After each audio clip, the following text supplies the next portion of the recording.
You are welcome to the Guru's Perspective.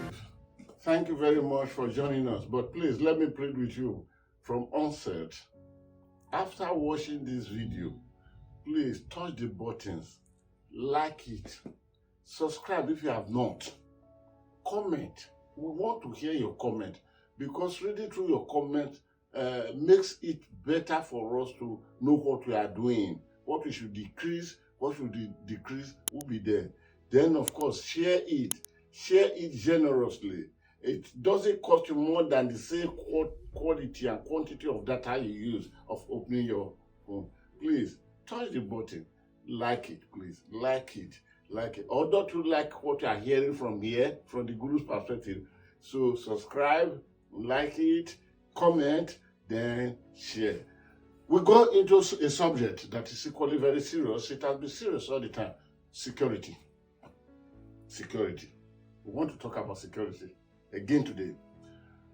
This is very, very necessary because the Minister of Interior, Aregbesola, made two statements.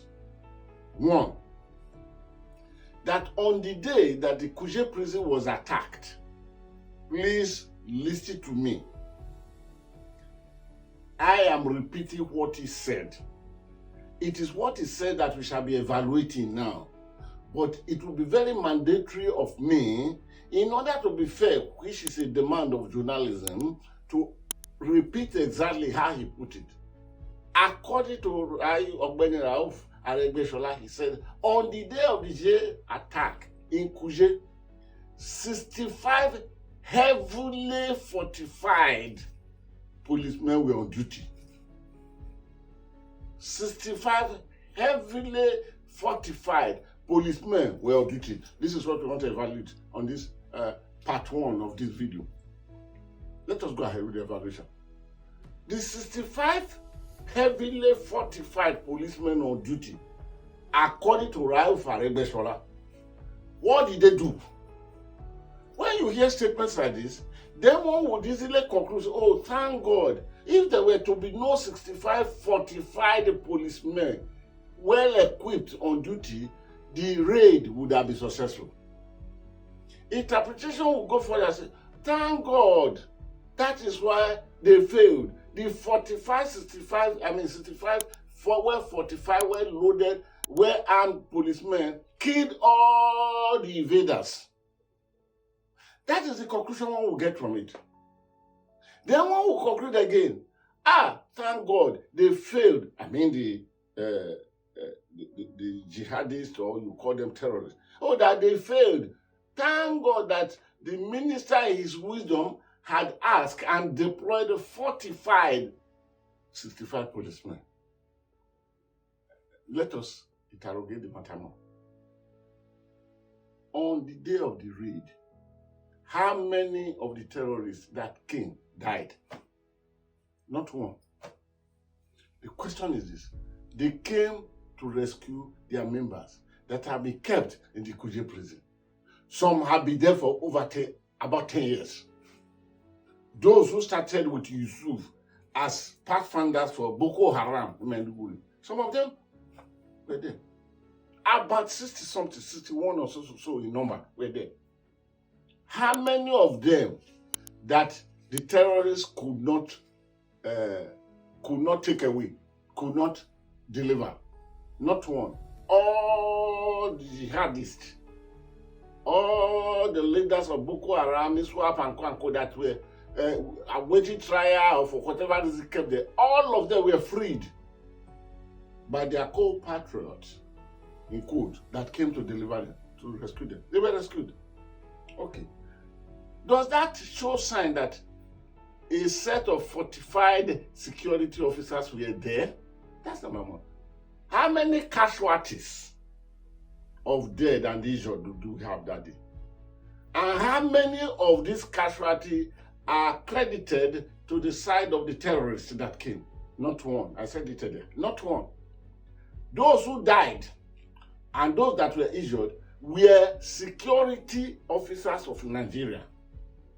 And unfortunately, none of them was a policeman. Then, about 2 were wounded from the prisoners. They made as many as 800 and something prisoners to escape.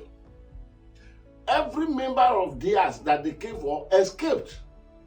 Therefore, the question to Rauf Aregbesola is this: Mr. Minister, where was the presence of those fortified policemen that you put there, the 65, that we are so proud of? Where was their presence? And what made you to see the operation that went that day? Because there was no CCTV in the prison when this happened. The video clip we had was the one posted by the ISWAP, the terrorist. So one is taken aback to ask a question: what is happening with leadership in this country? Aregbesola is making this statement. He had earlier said that the most fortified prison, which was again a lie, because the broken places, what we saw was hollow blocks, not concrete. So we want to ask the question now. Mr. Aregbesola, you had 65 policemen that would be ready to take up everything, that would be ready to face any challenge in security matter. Where were they when the terrorists operated close to 3 hours and went away gallantly?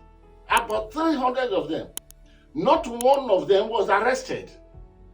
And how did they penetrate, arriving in Kuje, at the Federal Capital Territory? So Aregbesola's statement is provocative, that one will ask the question: are things normal with those appointed into places of leadership? Is this what we are entitled to in Nigeria? I will answer on behalf of Nigerians, no. But what is happening?